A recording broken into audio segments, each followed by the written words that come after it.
Đêm hôm nay sao quá trời vời, đành lòng đau bước chân xa rời.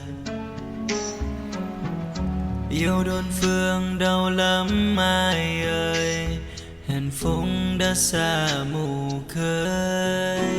Khi xưa mình bên nhau em sao không nói ra, nên em đâu biết yêu thương cho anh là bao nhiêu là mong, nhiều là mơ, nhiều là yêu. Suốt đời này chắc không bao giờ em hiểu. Tôi ơi buồn làm gì, tôi ơi bước đi đi, đừng hoài mong nữa, em mới không yêu mình đâu mà. Đã có phải sẵn lòng quên em chẳng an tâm, vì em cảm thấy ai kia không yêu em thật lòng. Em vẫn sẽ chờ hoài, em không bỏ em đi, dù cuộc đời sóng gió có mỗi bên thì em cứ quay về đây. Anh lo lắng cho em, anh sẽ không yêu ai ngoài em.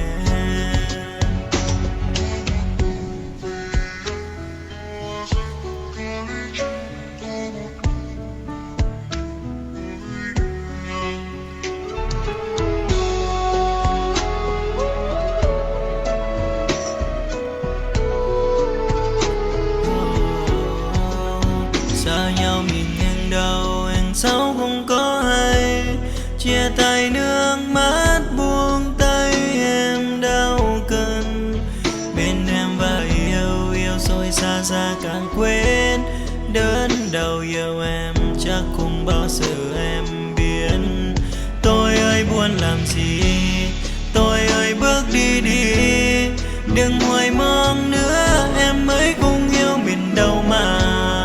Đã có phải giận lòng quên em chẳng an tâm, vì em cảm thấy ai kia không yêu em thật lòng. Anh vẫn sẽ chờ hoài, anh không bỏ em đi, dù cuộc đời sóng gió có mỗi bên thì em cứ quay về đây. Anh lo lắng cho em, anh sẽ không yêu ai ngoài em. Tôi ơi buồn làm gì, tôi ơi bước đi đi, đừng hoài mong nữa, em mới không yêu mình đâu mà. Đã có phải giận lòng quên em chẳng an tâm, vì em cảm thấy ai kia không yêu em thật lòng. Anh vẫn sẽ chờ hoài, anh không bỏ em đi, dù cuộc đời sóng gió có mỗi bên thì em cứ quay về đây. Anh lo lắng cho em, anh sẽ không